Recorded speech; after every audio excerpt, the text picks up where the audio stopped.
Dr. Bose, my question to you is, you have observed very closely the US, because you have addressed 5 times the United Nations on different topics. You were in the nuclear atomic energy department, and you were one of the key factor while we signed the nuclear deal, as well as you were there in the last Mr. Trump's election, and you have observed everything. What is your assessment now?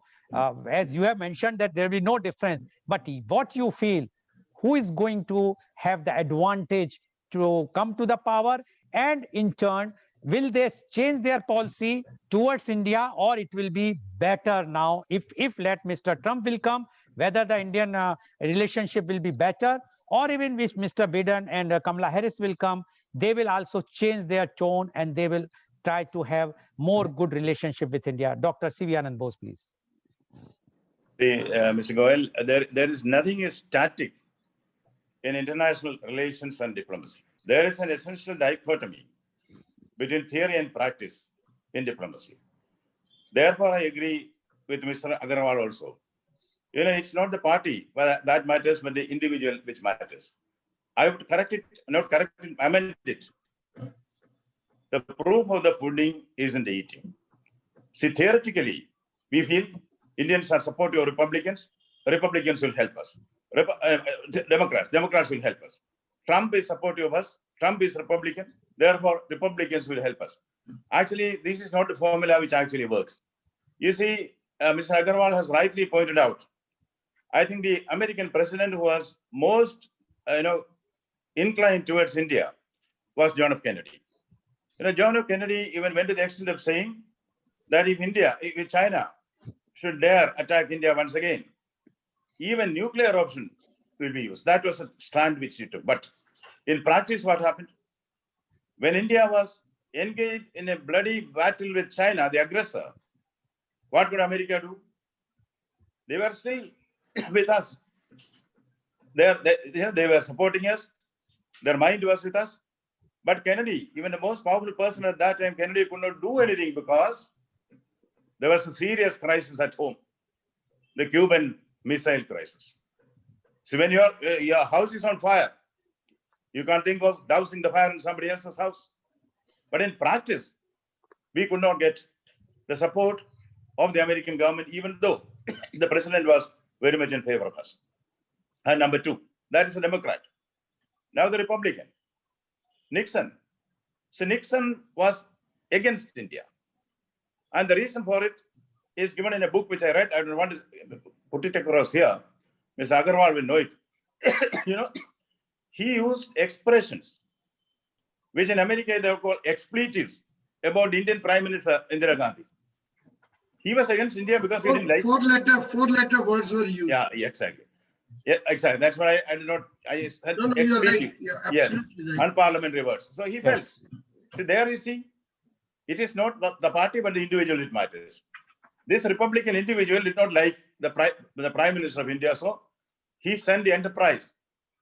When we were engaged in a thick battle and we were winning, to threaten us, to intimidate us, the nuclear aircraft carrier Enterprise was sent to the Bay of Bengal by the Republican president.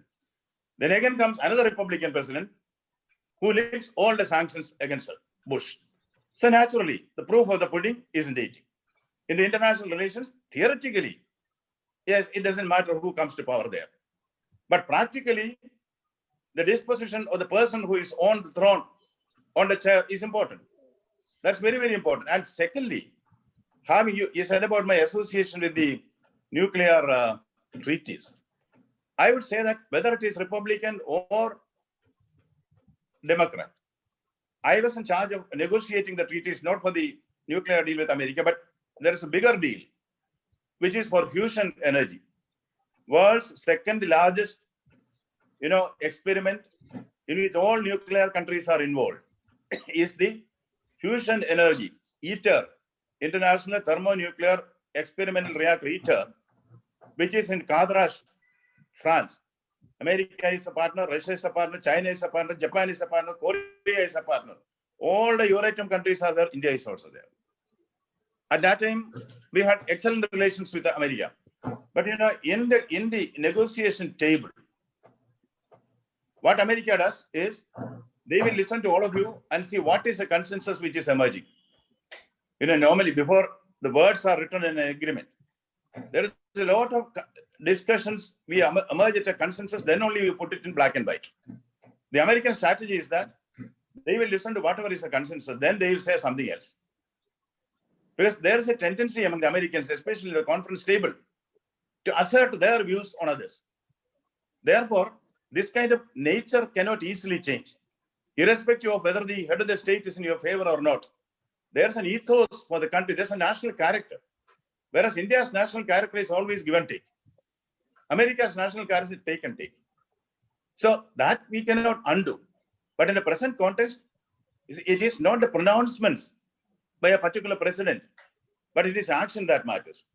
In the case of Trump, he might have said certain things here and there, which he would have avoided. But of course, he did not use expletives against India.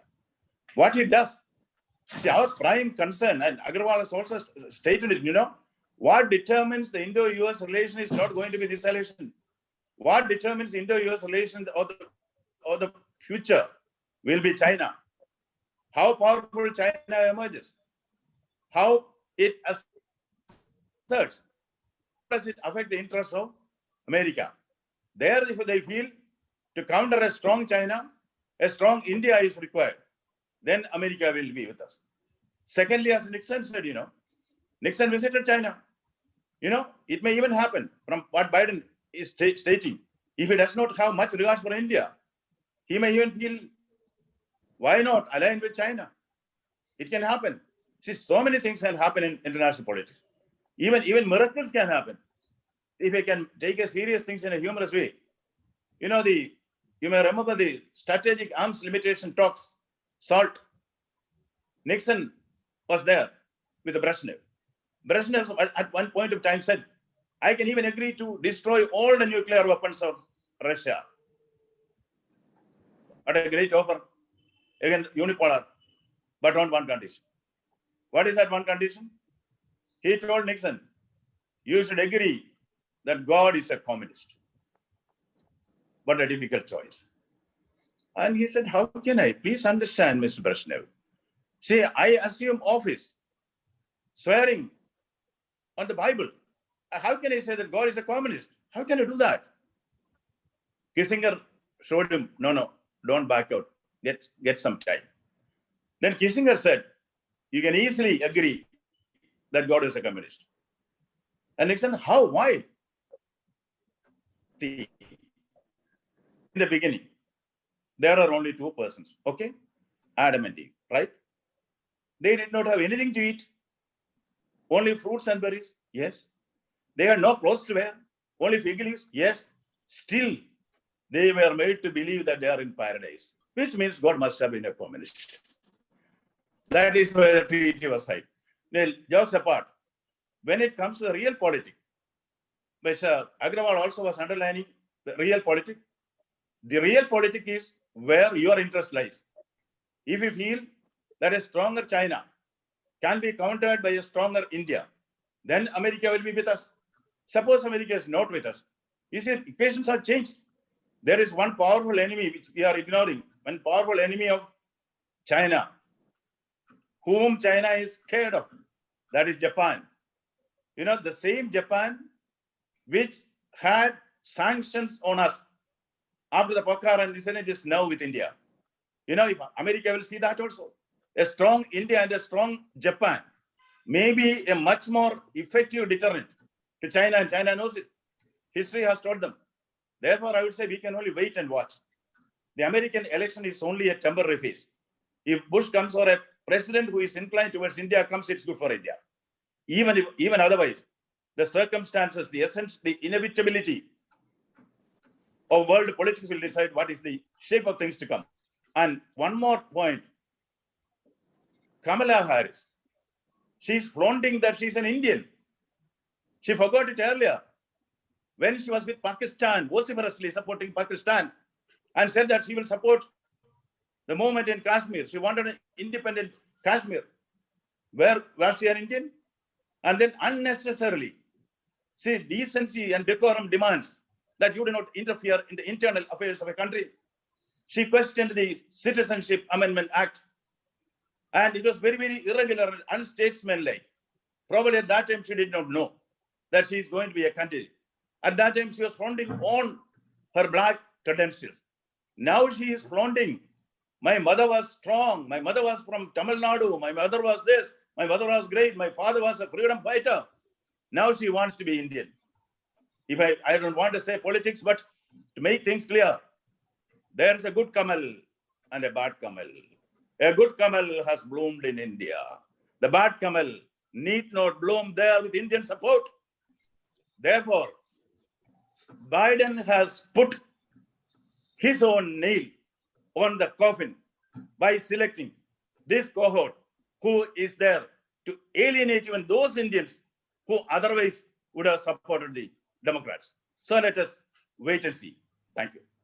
Thank you very much, Dr. Bose, for giving such a strong reply for a simple question.